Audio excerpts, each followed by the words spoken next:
बढ़ती बेरोजगारी पर सरकार की दलील। दिनांक 21/2/2023 तक कुल 6,22,043 आशार्थियों को लाभान्वित किया जा चुका है, जिसमें से वर्तमान में 1,90,873 पात्र आशार्थियों को बेरोजगारी भत्ता दिया जा रहा है। ज्यादा भत्ता इसीलिए बढ़ रहे हैं बेरोजगारी के आंकड़े। जब से बेरोजगारी भत्ता 3,000, 3,500 और अब बढ़ाकर 4,000, 4,500 दिया गया, तब सब चाहे बेरोजगार हैं चाहे नहीं हैं, बहुत बड़ी संख्या में युवाओं ने अप्लाई कर दिया है। बीजेपी ने बेरोजगारी भत्ते को बताया कम। ये आंकड़े बताए कुल बेरोजगारी के और लाभान्वित है 1,90,873। बीजेपी का सवाल, राजस्थान बेरोजगारी के मामले में दूसरे नंबर पर क्यों? राजस्थान के बारे में इन दिनों जितनी सरकारी और गैर सरकारी जो रिपोर्ट्स प्रकाशित हुई उसमें दूसरे नंबर की सर्वाधिक बेरोजगारी बताई है 28.5%। तो क्या राजस्थान के माननीय मंत्री महोदय को इस बात का इल्म है कि राजस्थान की दूसरे नंबर की सर्वाधिक बेरोजगारी है? बेरोजगारी के मामले में दूसरा स्थान कौन जिम्मेदार? बेरोजगारी का जख्म, भत्ते का मरहम। नमस्कार, स्वागत आप सभी का प्राइम डिबेट में। मैं हूं आपके साथ हेमंत कुमार। क्या बढ़ती बेरोजगारी के लिए प्रदेश में बढ़ा हुआ भत्ता जिम्मेदार है? यह सवाल इसलिए है क्योंकि विधानसभा में युवा और खेल मंत्री अशोक चांदना ने भारतीय जनता पार्टी के प्रदेशाध्यक्ष और विधायक सतीश पूनिया के सवाल, राजस्थान में बेरोजगारी के मामले में दूसरे नंबर पर प्रदेश क्यों है, इसके जवाब में यह कहा कि राजस्थान में बेरोजगारी भत्ता ज्यादा होने की वजह से बेरोजगारी के आंकड़े ज्यादा हुए हैं। चांदना ने सदन को बताया कि जब से बेरोजगारी भत्ता 3,500 और फिर 4,000 से बढ़ाकर के 4,500 किया गया, तब से चाहे बेरोजगार हैं या नहीं, बड़ी संख्या में युवाओं ने आवेदन किए हैं, जिससे बेरोजगारी के आंकड़े बढ़े हैं। हालांकि चांदना ने यह भी बताया कि सरकार बेरोजगारों के लिए रोजगार सहायता शिविर लगा रखी है, जिसमें जनवरी 2019 से लेकर के जनवरी 2023 तक 1,062 रोजगार सहायता शिविर लगाए गए हैं। लेकिन सवाल इस बात को लेकर के है कि फिर भी आखिरकार बेरोजगारी बेलगाम प्रदेश में क्यों है और कैसे ये रुकेगी, इसी पर आज हम चर्चा करेंगे। लेकिन पहले एक नजर डालते हैं आज के सवालों पर। सवाल नंबर 1, बेरोजगारी को लेकर के महत्वपूर्ण सवाल ये कि क्या भत्ता बढ़ा रहा है बेरोजगारी को? सवाल नंबर 2, बढ़ती बेरोजगारी किसकी आखिरकार जिम्मेदारी है? और सवाल नंबर 3 ये कि बेरोजगारी का जख्म, भत्ता, क्या इस पर एक बड़ा मरहम है? क्योंकि बेरोजगार युवाओं की ये आस, ये उम्मीद होती है कि उन्हें रोजगार मिले। आखिरकार सरकार रोजगार को लेकर क्या कर रही है, क्या होना चाहिए था और क्या नहीं हुआ, इस पर आज हम बात करेंगे। हमारे साथ मेहमानों का पूरा पैनल मौजूद है, उनसे मैं आपका तारुफ करवा दूं। गजेंद्र सिंह सांखला हमारे साथ हैं, कांग्रेस पार्टी के नेता, और साथ ही साथ हमारे साथ राखी राठौड़ हैं, भारतीय जनता पार्टी की नेता। वहीं हमारे साथ हैं मिथिलेश जैमिनी, वरिष्ठ पत्रकार के तौर पर, और बेरोजगारों की बात रखने के लिए बेरोजगार एकीकृत महासंघ के अध्यक्ष उपेंद्र यादव भी हमारे साथ हैं। आप सभी का बहुत स्वागत है इस चर्चा में। सबसे पहले शुरुआत गजेंद्र सिंह जी आपसे कि क्या भत्ता बेरोजगारी बढ़ा रहा है? नहीं, ऐसा नहीं है कि भत्ता बेरोजगारी बढ़ा रहा है। ये एक दूसरे के परिप्रेक्ष्य में कही गई बात है कि नेचुरल अगर महंगाई भत्ता, बेरोजगारी भत्ता दिया जा रहा है सरकार की तरफ से, तो छोटे कामगार, छोटे काम करने वाले लोग हैं, वो भी इसके अंदर रजिस्ट्रेशन कराते हैं और उनको निश्चित रूप से एक बेरोजगारी के दंड से मुक्त करने के अंदर ये सहायता प्रदान करता है। बच्चे अपने फॉर्म भरते हैं, अलग अलग जगह एग्जाम्स की तैयारी करते हैं, बार बार पेरेंट्स से उनको मांगने की आवश्यकता नहीं पड़ती। सरकार की जिम्मेदारी भी है और सरकार की मंशा भी है कि हमारे जो नौजवान हैं, उन नौजवानों को आगे मार्ग प्रशस्त करने के लिए उनको एक सहयोग राशि दी जाए, एक सहायता राशि दी जाए, एक सहायता प्रदान की जाए इस बेरोजगारी के दंड से मुक्त होने के लिए। तो उस संदर्भ के अंदर ये बेरोजगारी भत्ता सरकार के द्वारा चालू किया गया है। लगभग 1 फरवरी 2019 से जब ये स्कीम चालू की गई, लगभग अभी तक इसमें 6.25 लाख लोगों को इसका लाभ मिल चुका है और वर्तमान के अंदर भी लगभग 1,91,000 लोगों को रेगुलर बेरोजगारी भत्ता दिया भी जा रहा है। दूसरी बात यह है सर, एक फर्क होता है सरकार के अंदर कथनी और करनी के अंदर। जैसा आप कहते हो, हम जब 2018 के अंदर सत्ता में आए तो उससे पहले ये बात हमने जनता के सामने, नौजवानों के सामने विकल्प रखा कि हम रोजगार भी उपलब्ध करवाएंगे और जिनको रोजगार उपलब्ध नहीं करवा पाए उनको हम बेरोजगारी भत्ते से भी सहयोग करेंगे। तो हमने लगभग 1,37,000 के आसपास सरकारी नौकरियों में लोगों को अवसर दिया है। 1.25 लाख 1.5 लाख के आसपास पाइपलाइन के अंदर एग्जाम चल रहे हैं, लगातार कल ही पेपर हुए हैं आपके सामने। तो हम चुनाव से पहले 3 लाख से ऊपर लोगों को सरकारी नौकरियां दे देंगे। उसके साथ साथ हमने करीब 1000 के आसपास शिविर लगाए हैं, रोजगार शिविर जी, और उन रोजगार शिविरों के माध्यम से 1 लाख से ज्यादा लोगों को रोजगार देने की हमने कोशिश की है। अब आप देखिए जिस तरह से ये सारी जो राजस्थान के अंदर आज बेरोजगारी का आंकड़ा है वो निश्चित रूप से केंद्र सरकार भी उसके अंदर बहुत बड़ी जिम्मेदार है। और उसका कारण ये है कि जब ये 9 साल पहले सत्ता में आए तब इन्होंने कहा हम 2 करोड़ नौजवानों को रोजगार देंगे देश के अंदर प्रतिवर्ष। अगर 2 करोड़ प्रतिवर्ष देते तो राजस्थान के हिस्से में प्रतिवर्ष 6,06,000 के आसपास लगभग हमारे को रोजगार मिलते और 9 साल के अंदर आज 54,54,000 लोगों को रोजगार मिलता और आज हम बेरोजगारी के अंदर 0 स्थिति के अंदर आ जाते। हमारे यहाँ कोई बेरोजगार रहता ही नहीं। जो बेरोजगार रोजगार मांगता केंद्र की सरकार या राज्य सरकार तुरंत उनको रोजगार देने के लिए तैयार रहती। लेकिन केंद्र के अंदर ठीक है, लेकिन क्या हम ये समझें कि आप जो बीजेपी सवाल पूछे कि राजस्थान बेरोजगारी में दूसरे नंबर पर क्यों है, उसका जवाब यह है कि केंद्र इसके लिए जिम्मेदार है, आप नहीं है, ये समझें? नहीं, ये मैंने नहीं कहा हम जिम्मेदार नहीं, हम भी जिम्मेदार हैं, बिल्कुल। हमने कोशिश की है। केंद्र सरकार तो मैं ये कह रहा हूं तुलनात्मक सवाल तो सीधा सा था ना, सवाल तो सीधा सा था कि आखिरकार बेरोजगारी के पायदान पर राजस्थान दूसरे नंबर पर क्यों है?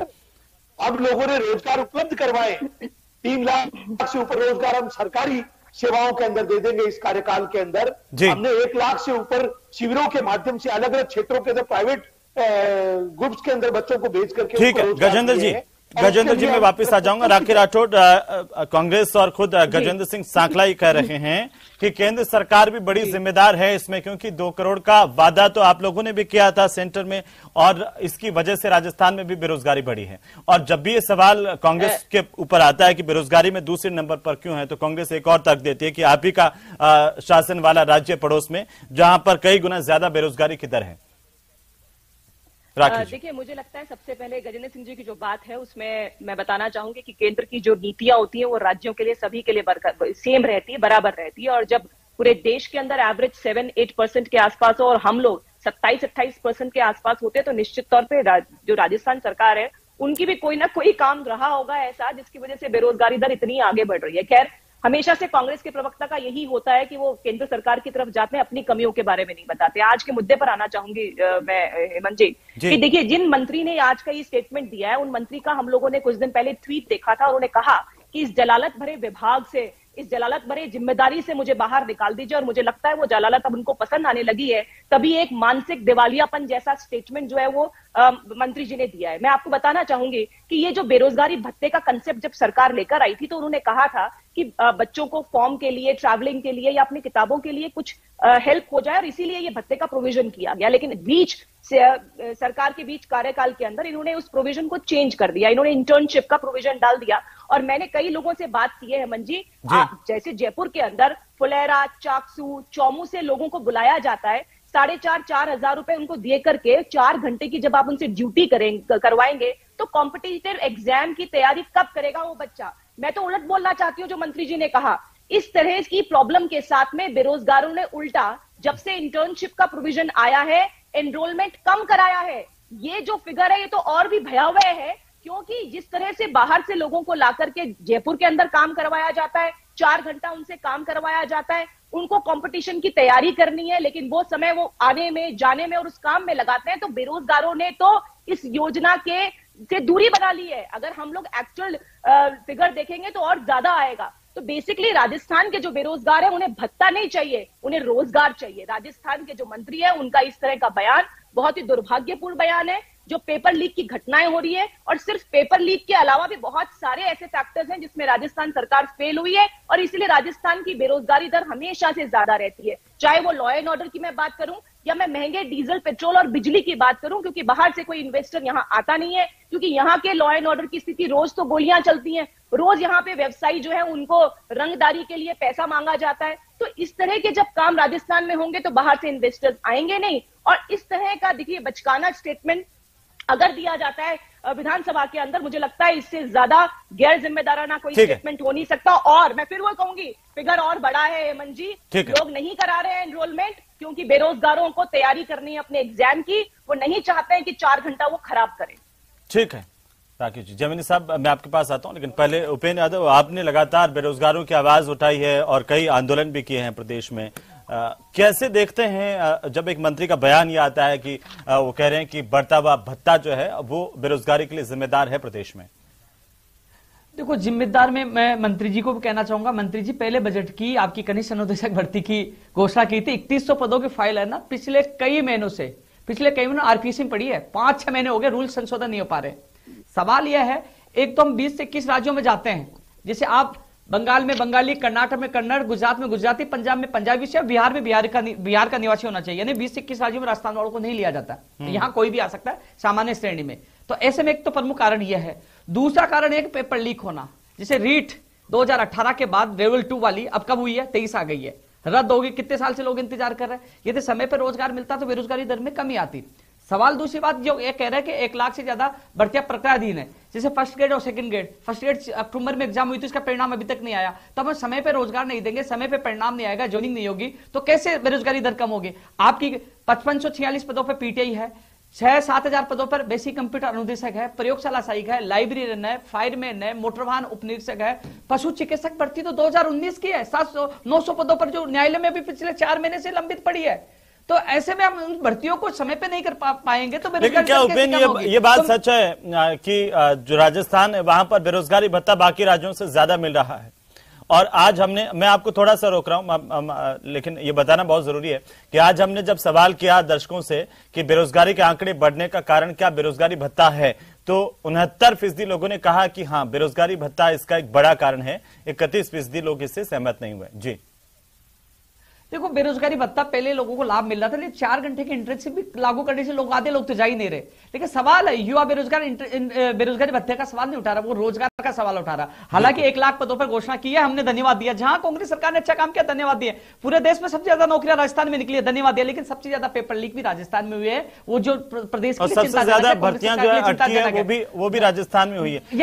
एक सवाल जो बार बार कांग्रेस पार्टी कर रही थी उपेंद्र, वो ये कह रहे हैं कि केंद्र सरकार ने जो वादा किया था 2 करोड़ रोजगार देने का, उस पर केंद्र सरकार खरी नहीं उतरी और इसका दबाव भी राजस्थान पर आया। देखो, अभी पिछले आपने देखा होगा, थोड़े दिन पहले बीजेपी सरकार ने कहा था, केंद्र सरकार ने, कि हम 10 लाख लोगों को रोजगार देंगे, नौकरियां देंगे। वो उसमें भी खरी नहीं उतरी। यदि कांग्रेस सरकार, बीजेपी सरकार भी नौकरियां निकालती, कहीं ना कहीं बेरोजगारी दर में कमी आती। ये बात सही है। अब मैं तो ये कहना चाहूंगा, मैं किसी का पक्ष नहीं लूंगा, लेकिन कांग्रेस सरकार हो चाहे बीजेपी सरकार हो, बेरोजगारों को रोजगार देना सभी सरकारों की प्राथमिकता होनी चाहिए। लेकिन 1 लाख पदों पर भर्तियों की घोषणा हाल ही में की गई। हम तो मांग करें उनका वर्गीकरण करो, कौन से विभाग में कितने पदों पर भर्ती आएगी, उसका विज्ञप्ति कब जारी होगी, एग्जाम कब होगा, ज्वाइनिंग कब होगी, क्योंकि आचार संहिता चाहेंगे जो उपेंद्र सवाल उठा रहे हैं गजेंद्र जी। बिल्कुल देना चाहेंगे। सरकार की देखिए मंशा है और मंशा के अनुरूप सरकार 1,37,000 बच्चों को नौकरियां अलग अलग विभागों में दे चुकी है। आपके सामने परीक्षाएं लगातार प्रक्रियाधीन है। अभी 2 दिन हुई लगातार, आप देखा होगा रीट की परीक्षा राजस्थान के अंदर हुई है। जी, बेरोजगार सिर्फ भत्ता नहीं चाहता, वो रोजगार चाहता है। वो ये नहीं देखता कि भर्तियां क्यों अटकी हुई है, पेपर लीक बार बार क्यों हो रहा है। ये सवाल भी तो आप ही से होंगे ना, जो उपेंद्र यादव सवाल पूछ रहे हैं। पर मैं मना कहां कर रहा हूं, मैं ये कह रहा हूं ना, पेपर लीक का भी मास्टरमाइंड ये कहते हैं कहां है, चिल्ला के कहते थे गिरफ्तार, वो गिरफ्तार हो गया बेंगलोर से, उसको गिरफ्तार करके सलाखों के पीछे डाला है। और जल्दी राखी जी कुछ करें इस पर, वो कड़ियां भी वाली है। रामकृपाल मीणा भी सुप्रीम कोर्ट से छूट के आ गए, तमाम लोग रीट वाले सारे बाहर आ गए। आप पकड़ तो लेते, लेकिन सजा मिली क्या? सजा मिलनी चाहिए ना, आज तक किसी को सजा नहीं मिली आज तक। भूपेंद्र जी सारे छोड़ जाते हैं जी। भूपेंद्र सहारण जो है वो मास्टरमाइंड नहीं है। उसने क्या स्टेटमेंट दिया कि शेर सिंह मीणा से लिया था मैंने तो पेपर। वो तो वही आदमी है जिसने पेपर खरीदा है, लेकिन किसने स्ट्रॉन्ग रूम से निकाला, किसने लीक किया, अभी भी रीच लेवल 1 की तरह वो भी एक अभी तक ऐसा है कि हम किसी को मालूम ही नहीं है। 2000 फिटिंग नहीं की। अरे गजेंद्र जी बीच में बोलेंगे तो गड़बड़ होएगा। हेमंत जी आपने मुझे मौका दिया था बोलने का। ठीक, आप दोनों एक मिनट में आता हूँ। जमीनी साहब बड़े काफी देर से इंतजार करें, एक कमेंट जमीनी साहब का हो जाए, फिर उसके बाद आप अपना आरोप प्रत्यारोप लगा लीजिए। एक मिनट जमीनी साहब देखिए, कांग्रेस के मंत्री अगर सदन में ये कहें कि बेरोजगारी भत्ता बढ़ा हुआ है इसलिए आंकड़े भी बढ़ गए हैं, कैसे आप इसे देख रहे हैं एक पत्रकार के तौर पर? और सवाल इस बात को लेकर के कि बार बार कांग्रेस पार्टी ये भी कहती है कि बगल में जो कम जनसंख्या वाला स्टेट है वो तो बीजेपी शासित है, तो बीजेपी किस लिहाज से सवाल उठा रही है। एक और बात मैं जोड़ना चाहता हूं, जब मैं देख रहा था 2018 में सीएजी ने वसुंधरा सरकार के जो आंकड़े थे रोजगार को लेकर के, उन पर यह कहा कि देश भर में राजस्थान अव्वल है बेरोजगारी में, वो आंकड़े झूठे हैं। बोलिए। देखिए हेमंत जी, सबसे इंपॉर्टेंट चीज जो यह है कि हमने किया क्या। आज वो स्किल डिपार्टमेंट उनके पास है, राजस्थान में स्किल यूनिवर्सिटी खोली है, 60,000 लोगों को केवल ट्रेनिंग दी पाई है स्किल यूनिवर्सिटी। आप जो अब ये बेरोजगार कौन है? जो ग्रेजुएट है, आईटीआई, नर्सिंग, वो कौन है? ये केवल 18 लाख बता रहे, मैं कह रहा हूं 40 लाख से ऊपर बेरोजगार है राजस्थान में। उनका क्या होगा? आप ये देखिए, केवल ये तो ग्रेजुएट की बात कर रहे हैं, बेरोजगारों का आंकड़ा 40 लाख से ऊपर है। और सबसे भयावह आंकड़ा यह है कि आपका स्किल डिपार्टमेंट फेल है, जिसकी बड़ी तारीफें कर रहे थे कि हमने स्किल यूनिवर्सिटी खोल दी है। लेकिन वो तो कह रहे हैं कि इसमें इस आंकड़े के अंदर जो छोटे रोजगार करने वाले युवा हैं वो भी शामिल हो रहे हैं बेरोजगारी भत्ते की वजह से। देखिए, बेरोजगारी भत्ते में ग्रेजुएट से नीचे वाला अप्लाई नहीं कर सकता हेमंत जी, बस शामिल कहां से होंगे? उसके लिए पहली शर्त है ग्रेजुएट होना चाहिए, कैसे शामिल हो जाएगा? वो शामिल हो ही नहीं सकता, अप्लाई नहीं कर सकता, ये तो झूठी बात है। अब आईटीआई किया हुआ अप्लाई नहीं कर सकता, नर्सिंग किया हुआ अप्लाई नहीं कर सकता, तो उनका क्या होगा? हॉस्पिटलिटी का कोर्स किया हुआ वो अप्लाई नहीं कर सकता। और एक सबसे रोचक आंकड़ा है राजस्थान का कि पिछले 10 सालों में 26 पेपर लीक हुए हैं, 2011 से लेके और 2022 के बीच में। उसमें 14 पेपर तो लीक इनके कार्यकाल में हुए हैं। तो आप बताइए उसका दोषी कौन है उन 14 पेपरों का लीक होने का? तो वो कैसे जॉब क्रिएट होंगे? ये सबसे इंपॉर्टेंट इश्यू है कि आप अपनी सरकार की तारीफ करिए, कोई इश्यू नहीं है, लेकिन आप उस बेरोजगार के आंसू पोंछने के लिए आपके पास क्या हथियार है, वो सबसे इंपॉर्टेंट चीज है। अब आप राजस्थान में आज तक मैन्युफैक्चरिंग हब नहीं बन पाया, कोई इंडस्ट्री आती ही नहीं है यहां। कितनी इंडस्ट्री ले आए आप 5 साल में? बता दीजिए। कितने जॉब क्रिएट हुए? बता दीजिए। तो और सबसे इंपॉर्टेंट और रोचक जो पॉलिटिकली है वो ये है कि 2023 में 18 साल से ऊपर के जो वोटरों की संख्या है वो 5 करोड़ 23 लाख होने वाली है। हर साल 5 साल में 40 से और 70 लाख नौजवान वोटर बन जाते हैं। जब वो भयावह वाले आंकड़े देखेंगे, 28.7 राजस्थान की बेरोजगारी है, तो वोट किधर देगा? ये बीजेपी और कांग्रेस दोनों को सोचने की जरूरत है। इसमें राजनीति करने की जरूरत नहीं है, क्योंकि ये किसी का बेटा है। आज एक किसी इंग्लिश अखबार में एक वो छपा है कार्टून कि जो मंत्री और आईएएस उनके बेटे तो विदेश में पढ़ने जा रहे हैं, ये बेरोजगार और जो हिंदी मीडियम के छात्र हैं वो बेचारे बेरोजगारी के लिए आवेदन कर रहे हैं रोजगार भत्ते के लिए। तो आप इस देश में आर्थिक असमानता जो बढ़ती जा रही है, जो दोनों के लिए चुनौती है, उसमें बेरोजगारी एक यज्ञ में हवन का काम कर रही है। और उस पर हम केवल राजनीति करें और हम सोचे हमारी तरफ बीजेपी आ जाए, कांग्रेस वाले सोचे कांग्रेस की तरफ नौजवान आ जाए, ये बड़ा चिंता का विषय है। क्योंकि केवल बेरोजगारी ये नहीं है। आप देखिए 26 लाख ने तो रीट के लिए एग्जाम किया था, आप 18 लाख बता रहे हैं। 26 लाख ने तो रीट में एग्जाम किया था दोनों में, फिर नर्सिंग में एग्जाम किया 92,000, फिर एसआई में एग्जाम किया, आवेदन किया, गजेंद्र जी, फिर जेईएन के एग्जाम में आवेदन किया। तो 40 लाख से ज्यादा बेरोजगार है। मंत्री जी को कहने से सवाल उठा जाएगा। बिल्कुल बात सही आपकी। मैं भी इस बात से इत्तेफाक रखता हूं कि बेरोजगारों की संख्या में कोई कमी नहीं है, बहुत ज्यादा बेरोजगारी है। लेकिन बेरोजगारी की जिम्मेदारी केवल और केवल राज्य सरकार की नहीं है। हम हमारी जिम्मेदारी को समझ रहे हैं। हम कह रहे हैं कि बेरोजगारी है और हम बेरोजगारी को रोजगार देने के लिए बराबर प्रयास कर रहे हैं। 4 सालों के अंदर में जो प्रयास किए, लेकिन वो कह रहे हैं कि क्या प्रयास है आपके? एक के बाद एक 14 पेपर लीक आपके शासन में हुए हैं गजेंद्र जी, ये आप पर आरोप बार बार सवाल जो लगातार इस देश के ऊपर 10 साल से शासन कर रहे हैं, लफे मार रहे हैं, झूठ बोल रहे हैं, उच्च आंकड़े तो लो। नहीं, उनके आंकड़े हैं मेरे पास। 2000 मेरे पास आंकड़े हैं गजेंद्र जी, उनके आंकड़े हैं। 2013 में 5.67% थी, 2014 में 5.60% थी और 2015 में 5.56% बेरोजगारी का आंकड़ा था, 2018 में 5.33% और 2020 में 7.11% का आंकड़ा। और इसी तरीके से बेरोजगारी दर देश में भी बढ़ी है। अभी आपने सुना नहीं कि आंकड़े लेकिन मेरा सवाल आपसे इसलिए है कि आपने अब तक क्या किया इस बेरोजगारी को रोकने के लिए और आगे क्या करेंगे? सिर्फ ये वादा या विश्वास से काम नहीं चलेगा ना, करके दिखाना पड़ेगा। हेमंत जी, मेरा एक सवाल और है जी, जयमनी साहब बोलिए। मेरा एक सवाल और है जी कि आपने 17,500 रुपए में राजीव गांधी मित्र योजना के तहत लगाए हैं, उनमें भी आपने ढूंढा कांग्रेसी कार्यकर्ताओं के बेटों को, उसमें भी आप अब जिस आदमी के अप्रोच नहीं है वो 17,500 में सरकारी योजनाओं की समीक्षा करके दे रहा है। इसका जवाब दीजिए जल्दी से जी, जवाब दीजिए जो जमीनी साहब पूछ रहे हैं कि आपने जो भी ये लगाए हैं उसमें भी आपने कांग्रेस के कार्यकर्ताओं को ढूंढ करके लगाया है।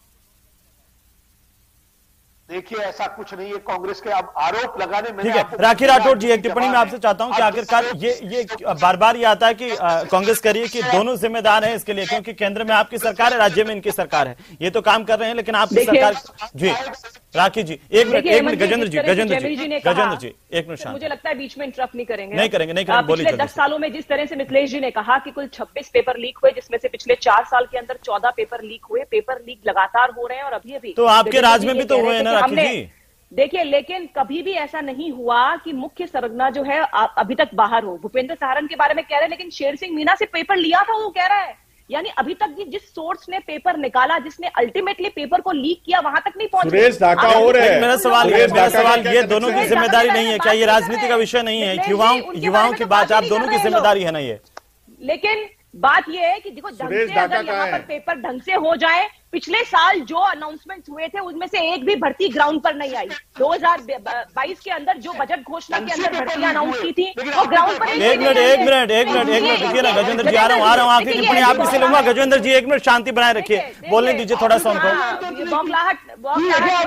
लेकिन राखी जी अभी उपेंद्र यादव ने कहा कि कांग्रेस बीजेपी दोनों जिम्मेदार है इस बेरोजगारी के लिए।